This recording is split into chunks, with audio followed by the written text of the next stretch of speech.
तो वेदांत अभी हमको लेके जा रहा है एक जगह पे जहाँ की मिसल पाव बहुत फेमस है और उसका ऐसा मानना है कि इन लोग ने भी बहुत ऐसे स्ट्रगल किए हैं. So let's meet them and थोड़ा उधर भी शूट करते हैं हम. राइट वेदांत?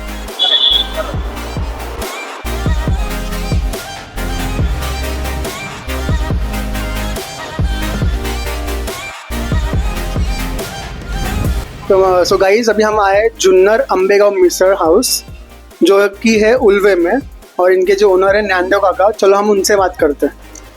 काका मला एक सांगा, तुम्ही हे चालू केलं किती वर्ष झाले तुम्हाला चालू करून? चालू करून 2022 17 जानेवारी 2022 मध्ये आम्ही म्हणजे तुम्हाला आता म्हणजे 4 वर्ष होतील इथं? आता जानेवारी 5 वर्ष होती. आता जानेवारीत 5 वर्ष होतील. बरं. पण मला एक सांगा, तुम्ही इथूनच केली का तुमची सुरुवात कुठून दुसरीकडे झाली? नाही, एक छोट्या धंद्यापासून मी सुरुवात केलेली आहे. जुनं माझं छोटा शॉप घेतला पहिला आणि छोट्यापासून मला इथं भरपूर प्रतिसाद भेटला लोकांचा. मग मी शॉप बदली केला आणि मोठा घेतला. ते टेबल वाढवलं, खुर्च्या वाढवल्या, 15 माणसांची 20 माणसांचे टेबल मी वाढवलं. मला एक सांगा, आपल्या इथे तुम्ही कशा गोष्टीला म्हणजे तुम्ही हे करता, म्हणजे फोकस ठेवता? तुम्हाला क्वालिटी चांगली पाहिजे, क्वांटिटी चांगली अशी, तुम्ही असं काय फोकस ठेवता तुम्ही मेजर? नाही, आपण दोन्ही बी क्वालिटी आहे, क्वांटिटी. तुम्ही ज्या छोट्या दुकानापासून इथं मोठ्या दुकानात आला, नवीन लोकेशन मध्ये आला, मग तुम्हाला काय अशा अडचणी आल्या इथं नवीन लोकेशनला? अडचणी चालूच असतात. 10 लोक चांगली म्हणली तर 2 लोक नाही चांगली म्हणती. अशा अडचणी येतातच थोडे, त्याचं काय मानणं नाही. पण प्रतिसाद भरपूर भेटला मला आणि छोट्या दुकानापासून मोठ्या दुकानात मी आलो. भरपूर मला एवढा प्रतिसाद आपल्या लोकांचा म्हणजे महाराष्ट्रीयन लोकांचा भेटला. तर आतापर्यंत चांगला आहे. 5 वर्ष होत एकदम मस्त. काका तुम्ही जेव्हा सुरुवात केली तेव्हा तुम्ही मिसळ पासून सुरुवात केली ते बरोबर?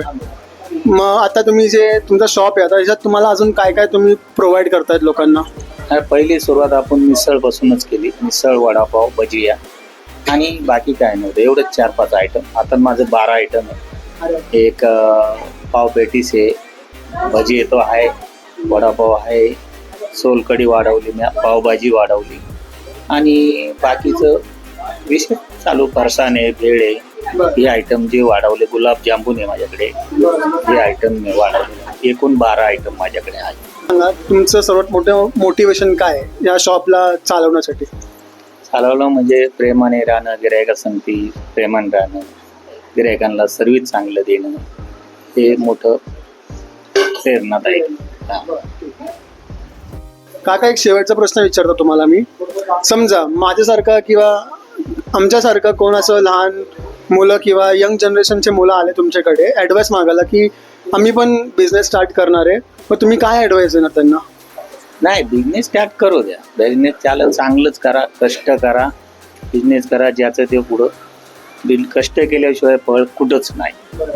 हे मात्र सगळीकडे आहे. तुम्ही कष्टाने कमवा, पुढे जात राहा, कष्ट सोडू नका.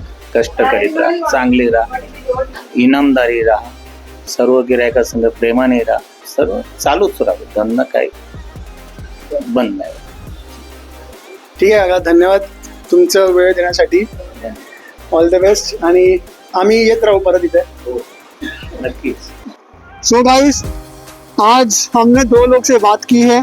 एक थे कमलेश भाई जिनका चाय का टपरी था और दूसरे है ज्ञानदेव अंकल जिनका मिसल पाव का शॉप है. तो हमने दोनों की जर्नी सुनी, दोनों से बात की हमने, उनके पॉइंट ऑफ व्यूज हमने सुने एंड दोनों से बात करके बहुत अच्छा लगा मुझे एंड आई एम श्योर कि आप सबको भी अच्छा लगेगा.